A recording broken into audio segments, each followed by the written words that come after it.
요담서부터가 이제 중요한데 우리가 이제 이 국무위원들 특히 국무회의 이제 소집 전에 모였었던 이 6인들, 이 6인들은 사실상 윤석열과 사전에 계엄을 논의했었던 내란 중요 임무 종사자들로 저희는 이제 봅니다. 거의 다 오늘 내란 국조투기에서 다 드러났는데 우선 첫 번째로 조태열 외교부 장관을 상대로 백현영 의원이 질의를 했어요. 근데 이 질의는 어제 윤석열이 헌재에 나와서 했던 얘기가 뭐예요? 최상목에 대한 계엄 쪽지 원색적으로 부인을 했죠. 안 줬다 그랬죠. 자기가 안 줬다고까지 얘기를 했어요. 네. 가물가물하던 기억이 왜 갑자기 네. 살아났습니까? 그래서 이제 조태열 외교부 장관과 관련을 상대로 어제 윤석열의 그 헌재 답변에 대해서 이 백현영 의원이 질의를 했는데요. 뭐라고 답변하는지 한번 들어보시죠. 네. 조태열 장관님 나오세요. 어제 대통령이 헌재에서 최상목 권한대에게 쪽지를 준 거를 부인하는 진술한 거 보셨죠? 들었습니다. 네. 조태열 장관이 지난번 본회의에서 명확하게 9시쯤 도착해서 집무실로 들어가 보니까 너댓분의 국무위원님이 미리 계셨고 앉자마자 비상계엄 선포를 할 생각이다라고 대통령님이 저에게 말씀하시면서 종이 한 장을 주셨습니다. 그 속에는 외교부 장관이 취해야 할 조치에 관해 간략히 몇 가지 지시사항이 있었고요. 이렇게 진술을 했습니다. 이거 사실대로 진술한 거죠? 네. 네. 이 어제 대통령의 헌재에서의 부인은 조태열 여기 외교부 장관에게 준 쪽지도 사실 부인하는 것과 동일하다고 생각합니다.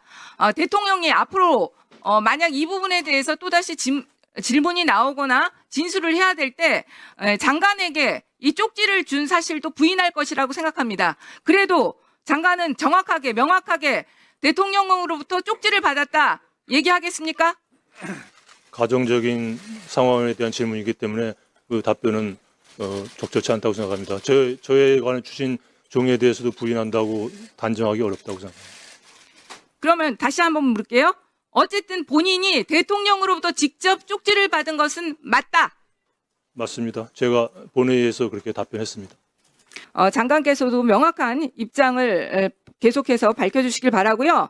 지금 보니까 그때 너댓분의 국무위원님이 왔다 그랬는데 그 정확하게 그 대통령이 장관님께 쪽지를 줄 때 볼 수 있는 상황 아니에요? 같이 와 있었던 국무위원들이. 뭐 아마 제가 앉자마자 건넸기 때문에 못 봤거나 기억을 못 하실 분들도 많으시리라고 생각합니다. 그때 있었던 사람은 4사람밖에 안 됩니다. 김용현, 박성재 법무부 장관, 이상민 행안부 장관, 한덕수 총리 딱 이 4사람이에요. 그리고 옹기종기 모여 앉아 있었을 거 아닙니까? 네. 그렇죠? 네. 그럼 못 볼 수가 없는 거예요. 그래서 이 국무위원들의 보지 못했다 진술이 너무나 제가 볼 때는 비겁한 겁니다. 사실 대통령 앉아있고 그 주변으로 4명이 앉아있는 거 아닙니까? 그렇죠? 평상시라면 그렇겠지만 그 상황이 워낙 충격적이기 때문에 기억 못할 수 있다고 생각합니다. 자, 다시 한번 한덕수 총리께 묻겠습니다. 보셨습니까? 안 보셨습니까? 제가 여러 번 말씀을 드렸는데요. 그때 상황이 지금 외교부 장관 말씀하신 대로 굉장히 충격적인 상황이어서 못 봤다? 전체적인 것들이 기억을 하기가 굉장히 어렵습니다. 의원님께서도 그러한 상황을 조금은 이해를 해주셨으면 좋겠습니다. 말이라면은 못 들었을 수 있다는 변명이 통할 수가 있어요. 그런데 5명이 옹기종기 모여 앉아 있는 상황에서 이렇게 종이 주는 걸 못 봤다. 이거는 정말로 말도 안 되는 거죠, 상식적으로. 제가 한 말씀 드리면은 종이를 건네주시는 게 동시에 총리께서 저한테 외교부 장관은 어떻게 생각하십니까? 질문을 하셨습니다. 그래서 저는 동시에 종이를 건네받고 질문을 받았기 때문에 종이 내용을 들어볼 시간도 없이 반대 의견을 그 자리에서 바로 했기 때문에 그 섞여 있는 상황이라서 못 보실 수 있다고 저는 생각합니다. 그러면 더 볼 수 있는 상황이죠. 왜 그러냐면 대통령한테 제 말을 듣고 듣는 순간에 총리가 질문했다는 거 아닙니까? 바로 그 의견 교환이 있었기 때문에 그 종이의 존재는 저밖에 인식 못할 가능성이 있다고 저는 생각합니다. 아니요. 그게 상식적으로 그런 것이 아니라 지금 총리가 장관을 보면서 질문을 하는 겁니다. 그렇기 때문에 시선이 가치가 있는 거예요. 그래서 못 볼 수가 없는 거죠. 아예 부인하기로 작정을 했으니까 제가 더 이상 묻지는 않겠습니다. 저 박성재 장관도 못 봤어요? 저는 보지를 못했습니다. 이상민 장관 선서도 안 했는데 못 봤다고 네, 증감법 3조 제1항 형사금법 148조에서 증언하지 않겠습니다. 아, 이상민은, 야. 예, 요게 좀 이제 전초전 성격이죠. 네. 예, 그래서 사실 최상목하고 지금 조태열 두 사람한테만 이제 계엄 쪽지, 계엄 문건을 지금 전달한 걸로 이게 이제 중요한 이유는 윤석열은 지금 단순히 국회를 이제 경고를 주기 위한 차원이었다라고 얘기를 하지만 계엄 문건은 계엄 이후의 상황을 적은 거기 때문에 단순히 경고용 계엄이라고 하는 윤석열의 이 주장을 완전히 탄핵할 수 있는 매우 중요한 증거라고 볼 수가 있어요. 그런데 백혜련 의원이 얘기를 했듯이 조태열 외교부 장관은 불려서 딱 나왔을 때 지금 화면에 보이는 요 4명 정도가 앉아 있었는데 윤석열이 조태열을 보자마자 이 문건을 주면서 나 계엄할 거야 라고 얘기를 했고 거의 같은 시기에 한덕수가 근데 그 계엄에 대해서 어떻게 생각해요? 외교장관은 이렇게 물어봤다는 거잖아요. 그 시선이 지금 조태열 쪽으로 가 있는 거잖아요. 그렇죠. 조태열 네. 쪽에 가 있는 상태에서 네. 외교장관 장관은 계엄에서 어떻게 생각합니까? 한덕수가 물었다는 거잖아요. 그럼 이렇게 이렇게 받는 걸 본 거잖아요. 지금. 네. 네. 이게 이렇게? 윤석열이 이렇게 나 주면서 계엄할 거야라고 얘기하는데 옆에 있던 한덕수가 근데 보면서. 계엄 어떻게 생각해?라고 하는데 물 종이 들고 있는데 보일 거잖아요. 이렇게. 네. 네. 근데 이걸 못 봤다고 얘기하는 거고 그 당시에 옆에 있었던 이상민이나 박성재도 자기는 못 봤다. 이렇게 지금 이제 오리발을 내미는 건데 그럼 뭐 눈 감고 얘기를 하는 건가요? 말할 때? 네. 근데 검찰은 이 국무위원들의 주장들을 다 그대로 받아들였어요. 그래서 국무위원들은 사실 계엄에 반대를 했었고 계엄을 뭐 윤석열하고 사전에 모의하거나 또는 윤석열의 지시를 받아서 어떤 추가적인 조치를 취한 것은 없다. 이렇게 결론을 내려서 김용현을 빼고는 다 지금 덮으려고 지금 하고 있는 거죠. 그 이해가 안 되죠. 대통령이 종이를 주잖아요. 그러면은 그 종이에 뭐가 적혀 있을까? 저 종이는 혹시 나한테도 올까? 그런 생각을 그 안에 있었던 사람들은 다 할 수밖에 없는 상황이에요. 네. 그것도 그렇고요. 특히 이제 그 부정선거를 앞장서서 퍼뜨린 사람들은 점점 이제 취재를 해보면 해볼수록 계엄을 같이 모의했다라고 의심이 굉장히 많이 들잖아요. 네. 근데 이상민 같은 경우는 부정선거 관련해서도 계속 그 준 쪽에서는 이상민한테도 갔다 막 이러고 있어요. 네, 그랬다라면은 최소 본인이 분위기라도 감지했을 수 있는 거고 저는 알았을 것 같은데요. 당연히. 네. 네. 그래서 요 다음에 이제 용해인 의원이 또 이제 이어서 그 계엄 쪽지는 최상목 조태열뿐만 아니고 그날 그 윤석열에 이제 불러들여서 처음 모였었던 그 8시 멤버라고 명칭을 하더라고요. 8시 멤버들은 다 쪽지를 받았을 것 같다. 이제 이런 주장을 하면서 한번 질의를 했거든요. 합리적 의심이죠. 네. 네. 한번 들어보겠습니다. 그게 좀 상식적이죠. 네. 네, 기본소득당 용해인 의원입니다. 이상민 증인 질문하겠습니다. 12월 4일 새벽 1시에 서울청사를 나섰고 3시에 대통령실에 도착했다라고 국회에 본인의 당일에 행적을 제출을 했습니다. 국회 계엄 해제 직후에 계엄이 지속되던 2시간 동안 어디 가서 뭐 하셨습니까? 증언하지 않겠습니다.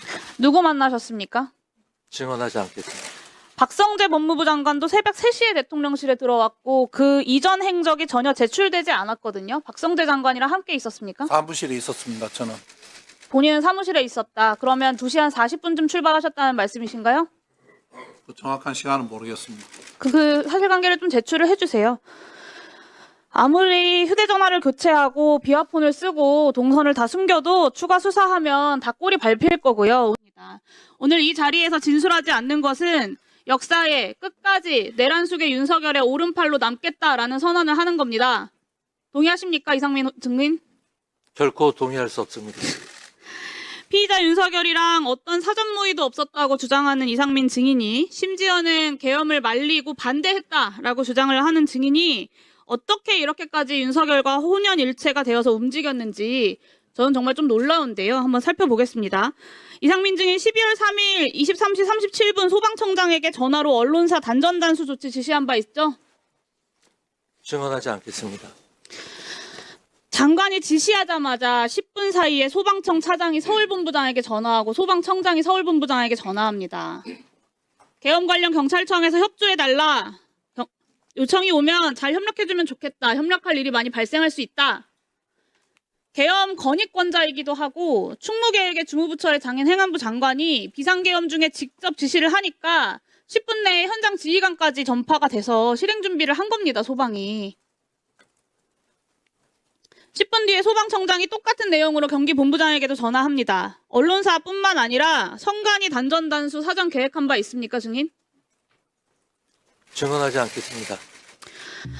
어디까지 실행된 건지 추가 확인되어야겠지만 이상민 장관이 오늘 증언을 거부하고 있지만 소방청장과 소방공무원들의 증언도 그렇고 그날의 행적도 그렇고 아주 구체적이고 직접적인 지시들이 있었습니다. 저는 소방청장에게 내렸던 이 지시만 해도 이상민 증인은 이미 내란 중요 임무 종사자라고 확정해야 된다라고 보고요. 계엄 문건을 받은 최상목, 조태열 장관처럼 피의자 윤석열이 콕 집어 불러 모았던 8시 멤버 또한 개별적인 계엄 지시를 받았을 가능성을 배제할 수 없게 되었다라고 봅니다. 수사당국에서 철저하게 보완 수사해야 된다고 봅니다. 네. 지금 이제 이상민이 결국 그 윤석열하고 이제 그 만나고 난 뒤에 계엄 담화가 이제 선포되고 난 직후에 취했던 조치들, 정말 굉장히 중요한 조치들이죠. 네. 저걸 이상민이가 그 윤석열의 지시가 없이 독단적으로 그런 지시를 내렸을 리가 없지 않습니까? 그러면 결국 그 이런 단전단수와 관련된 조치도 결국 쪽지가 있었을 것이다라고 하는 거죠. 그러니까 조태열, 최상목뿐만 아니고 이상민한테도 어떤 조치를 취하라고 적혀져 있는 계엄 지시 문건, 예, 이게 이제 건네졌을 가능성을 이제 제시한 건데 상당히 가능성이 좀 높아 보이죠. 그렇죠. 예. 네. 그래서 저희가 이거는 일찍이 저희 뉴탐사에서 보도를 했죠. 그 계엄 당일날 모였던 11명의 국무위원들을 같은 선상에 놓고 보면 안 된다. 자, 그래서 국무회의를 이제 그 한덕수가 열자고 제안하기 전에 먼저 모여 있었던 이 6명, 이 을사육적들, 김용현이라든지 이상민, 박성재, 김영호, 조태용, 이 사람들은 다 개별적으로 계엄 쪽지를, 계엄 문건, 계엄 지시 문건을 받고 각자 움직였을 걸로 보인다는 거죠. 김용현은 뭐 계엄 쪽지 문건이라도 본인이 이제 계엄의 이제 그 설계자이기 때문에 김용현을 제외하고 나머지는 전부 다 계엄 쪽지를 받았을 것이다. 계엄 문건을. 그리고 이제 이 한덕수가 이 6명이 모여서 이제 얘기를 하면서 특히 저 외교하고 경제가 문제니까 이 두 주무부처 장관은 좀 부르는 게 좋겠다라고 해서 이 두 사람을 불러가지고 두 사람한테도 각지 계엄 지시 문건을 전달한 거죠. 네. 다만 조태열은 그 계엄 지시 문건을 두고 나왔어요. 안 따른 거죠. 네. 그러니까 대신 강인선 차관, 윤석열 예전에 그 대변인했던 강인선이 미 대사한테 전화를 걸어가지고 설명을 한 거고요. 최상목은 저 계엄 지시 문건을 그대로 들고 나왔죠. 예. 그래서 이 8명까지 중간 참석자 2인까지 해서 8명은 제가 보기엔 내란 중요 임무 종사자로 윤석열이 생각해서 사전에 불러들인 걸로 보입니다. 이 중에서 조태열을 빼면 나머지는 전부 다 내란 중요 임무 종사한 걸로 보입니다. 최상목은 이 문건을 들고 나왔어요.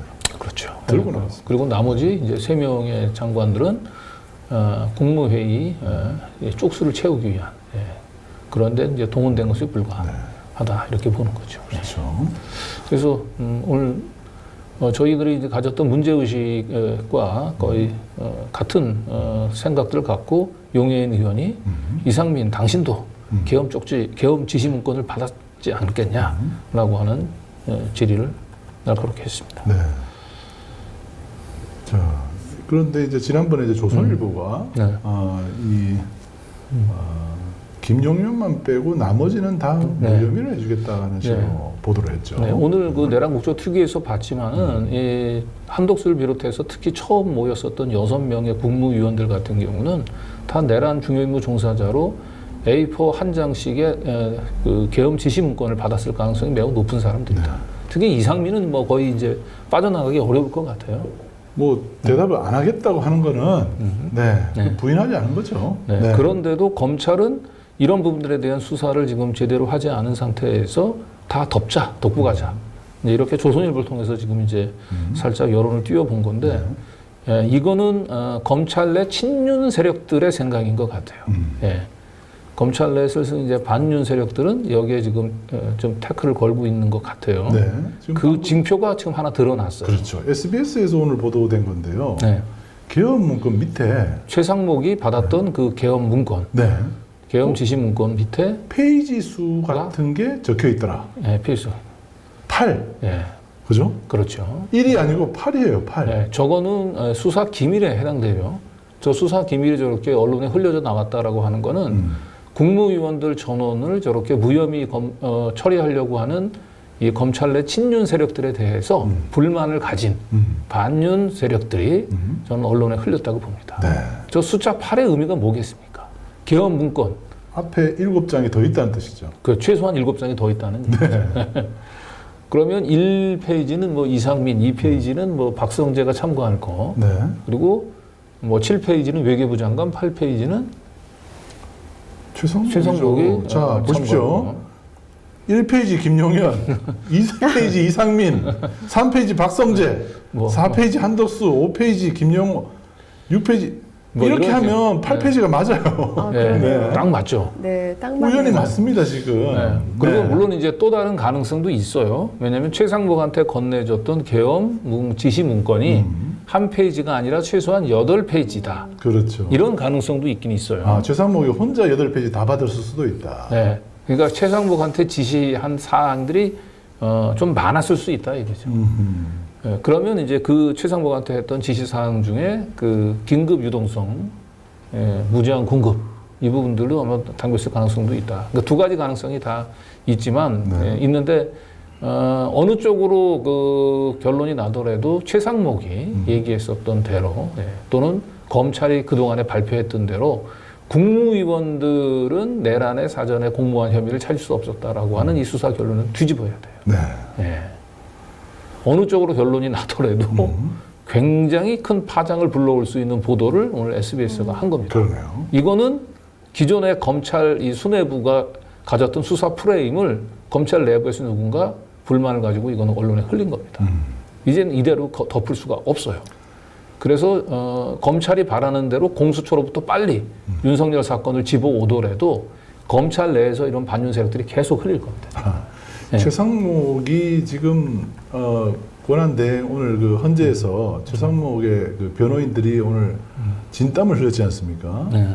결국 헌법재판소 재판관 이제 40여 재판관까지 임명이 돼버리면 최상목의 설 자리가 더 좁아질 뿐만 아니라 탄핵까지도 지금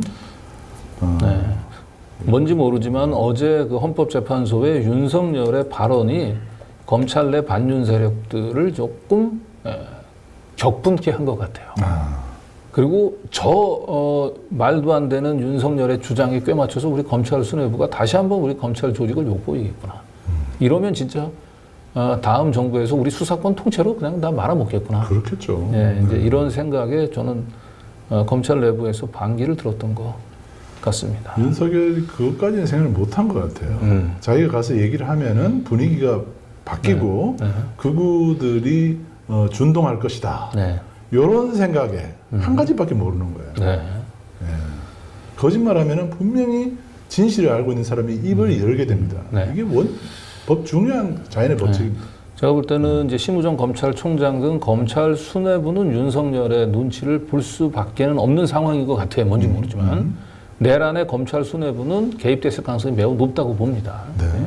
그렇기 때문에 공동 운명체지만 이 검찰 수뇌부가 아닌 일반 검사들 입장에서는 윤석열의 운명이 중요한 게 아니고 검찰 조직의 운명이 중요한 거예요. 괜히 그 윤석열 지키려고 하다가 우리가 그 윤석열에 대한 봐주기 수사한 게 나중에 특검을 통해서 드러나기라도 하게 되면 정말 이제 검찰 조직은 아장이 바른 거 되는 거예요. 예. 그래서 이 검찰 이 반기를 든 검사들이 무슨 대단히 정의롭고 그런 게 아니라서 검찰 조직을 지키기 위한 뼛속까지 검찰주의자 되는 검사들이 검찰은 어떻게든 지켜야 된다. 윤석열은 죽더라도 그런 차원에서 윤석열에 대한 봐주기 수사를 하려고 하는 검찰 수뇌부에 좀 반기를 좀 든 걸로 봅니다. 굉장히 앞으로 좀 주목할 필요가 있어요. 도이치모터스 그 주가 조작 불기소 할 때도 바로 이런 양상이 드러났잖아요. 계속 불기소 할 수 없도록 김건희한테 불리한 수사 기밀들이 계속 흘려져 나왔잖아요. 그 같은 양상이 지금 이제 반복될 거고. 자, 앞으로 윤석열, 최상목 그 검찰 이 관계가 앞으로 어떻게 전개될지 윤석열이 원하는 대로 그렇게 흘러가지는 않을 겁니다. 진실을 지키려는 사람들이 분명히 있습니다. 기록을 가지고 있는 사람들이 다 있어요, 이렇게. 네. 자, 그리고 오늘 그 개헌 문건 얘기도 있었지만 네. 앞서서 네. 그 박성재가 그 자기가 국무회의 때 포고문이 있었다 이런 얘기를 책상에 했잖아요. 포고문이 있었죠. 네. 네. 포고문.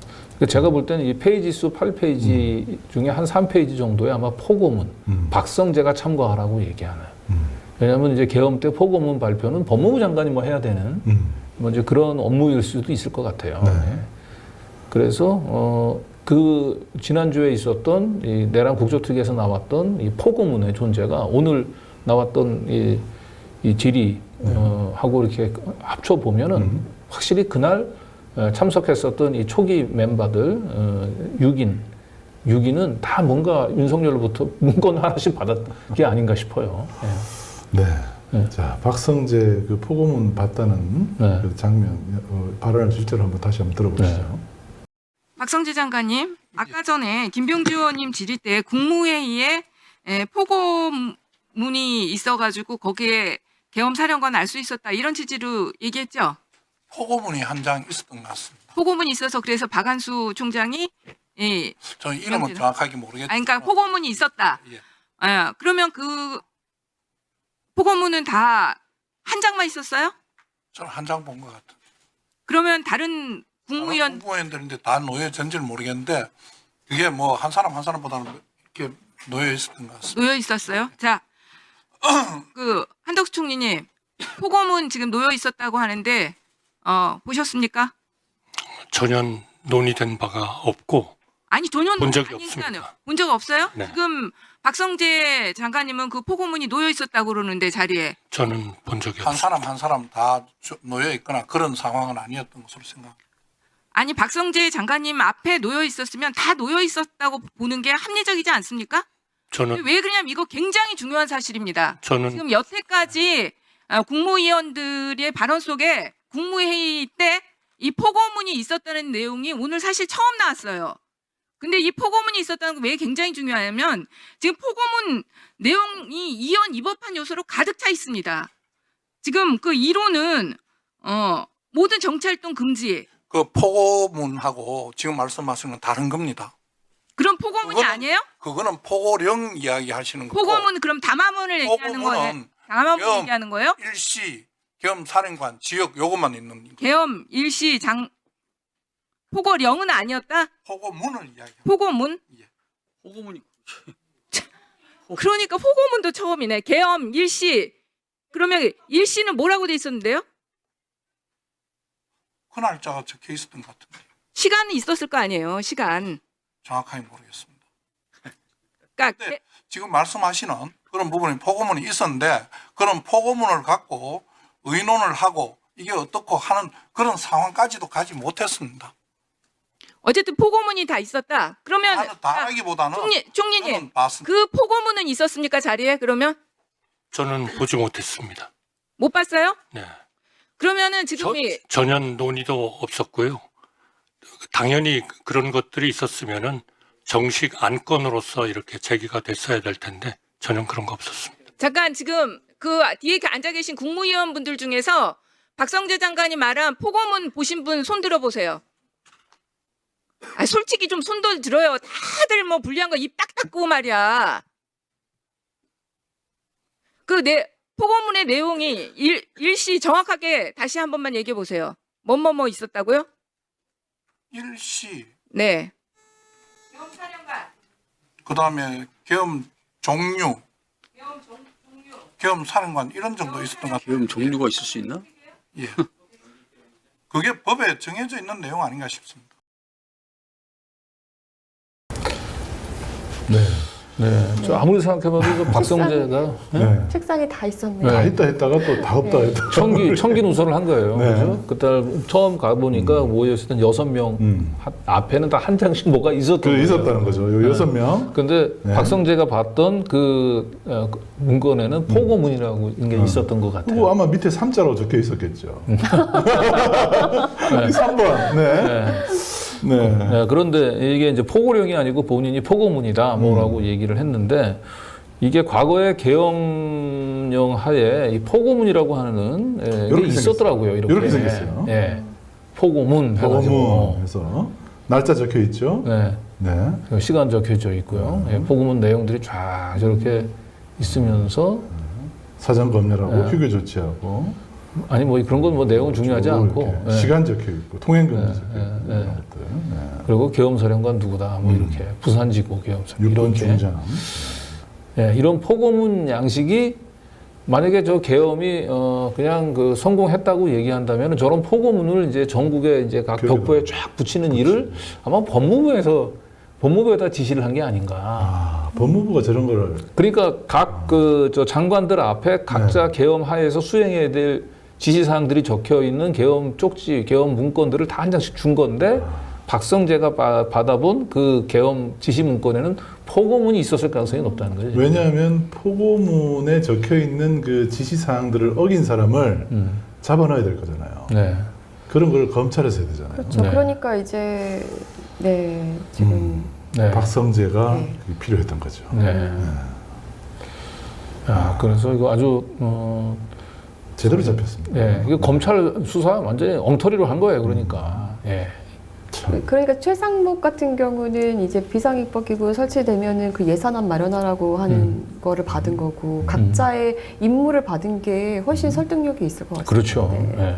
왜냐면 이상민 같은 경우는 명확하게 그 계엄 선포되고 난 뒤에 본인이 취한 후속 조치가 굉장히 많아요. 네. 예. 그래서 요 용해인 의원이 이제 뒤이어서 이제 질의를 하는데 이걸 보면 진짜 이상민은 빼박이라고 볼 수밖에 없어요. 오늘 결정타죠. 네. 네. 자, 영상 같이 보시죠. 네. 23시 30분 윤석열이 조지호 청장에게 수차례 전화해서 국회 들어가려는 국회의원들 다 체포해, 잡아들여, 불법이야, 포고령 위반이야, 체포해라고 지시 압박합니다. 그때 이상민 증인 뭐 했는지 기억하시나요? 증언하지 않겠습니다. 23시 26분 서울청사 도착하자마자 23시 34분에 윤석열이 조지호에게 전화한 지 정확히 4분 후에 조지호 청장에게 전화했습니다. 맞습니까? 증언하지 않겠습니다. 증언하지 않지만 그날의 행적은 이미 다 드러나 있습니다. 3분 뒤인 23시 37분에 소방에게 전화해서 경찰 단전단수 지원하라고 지시합니다. 이게 윤석열이 경찰을 압박한 지 10분도 안 돼서 다 벌어진 일들이에요. 0시 30분에 윤석열이 이진우 수방사령관에게 전화해서 아직도 못 들어갔어? 본회의장 들어가서 4명이 1명씩 들쳐업고 나오라고 해! 라고 압박합니다. 이때 증인은 긴급 간부회의 그리고 경찰은 지휘부 회의를 갖습니다. 그 직후인 0시 39분에 경찰이 행정안전부에 재난안전통신망 이동기지국 설치를 요청합니다. 이 이동기지국이 출동한 곳이 딱 3곳이에요. 국회의사당 그리고 국회의장 공간이 위치한 한남동 공관촌 그리고 대통령실 인근입니다. 이 공간이 어떤 곳이냐면요. 계엄 당시에 수방사 군 병력이 배치됐던 곳과 정확히 일치합니다. 0시 56분에 수방사가 서울시에 군경 합동상황실 개소를 문의했다는 것은 이미 알려진 사실이고요. 재난안전통신망은 여기 계신 많은 사람들이 알고 있는 것처럼 수방사, 경찰, 그리고 소방, 서울시, 행안부가 함께 통신할 수 있도록 되어 있습니다. 단전다수뿐만 아니라 통신까지 끊으려고 한 건 아닌지 정황상 의심할 수밖에 없습니다. 다음입니다. 비상계엄 해제 의결 이후에도 장관은 경찰국장을 통해서 경찰 상황을 수시로 확인을 했어요. 이동기지국을 그대로 아침까지 배치를 했고 4일 아침 외출하고 국무위원 간담회하고 저녁에 안가에서 회동을 합니다. 계엄 수습책 논의에 앞장선 것으로 보여요. 그리고 그 다음날 국회에 출석해서 처음으로 고도의 통치 행위라는 변론 방향을 제시를 합니다. 실제 이상민 행안부 장관의 행적은 계엄을 적극적으로 지휘하고 지원한 것으로 해석할 수밖에 없습니다. 경찰 소방의 내란에 동원하고 국회에서는 고도의 통치 행위 운운하면서 변론 방향 제시하고 꼬리 밟힐까 봐 더 이상 증언하지 않으려고 사퇴하고 숨죽이고 기다리고 있었던 겁니다. 소방청장 때문에 꼬리 잡히지만 않았어도 거짓말 그 자리에 앉아서 뻔뻔하게 하고 계셨겠죠. 지금처럼 증언을 거부하지 않고. 그렇지 않습니까? 이상민 증인이야말로 재범 우려 그리고 증거인멸 우려가 크고요. 그리고 혐의 또한 내란 중요임무 수행으로 중합니다. 다른 이미 중요임무 종사자들이 다 구속되어 있는 형평성을 고려할 때 수사기관에서는 이상민 증인을 즉각 구속 수사해야 한다라고 판단합니다. 이상민 증인 동의하십니까? 증언하지 않겠습니다. 네, 오늘의 이상민 장관의 이 비겁한 역사 죄인의 모습을 국민들은 똑똑히 기억할 것입니다. 그리고 역사가 반드시 기록할 것입니다. 이상입니다. 네. 네. 참 오른쪽 화면은 그 참고로 정지 화면이 아니었습니다. 댓글에 그런 나오는데. 네. 자, 이상민 무아지경. 증언하지 않겠습니다라고 얘기하는 건 다 시인했다고 보면 되는 거예요. 예. 네. 오늘의 그 주제어가 증언하지 않겠습니다. 네. 그렇습니다. 네.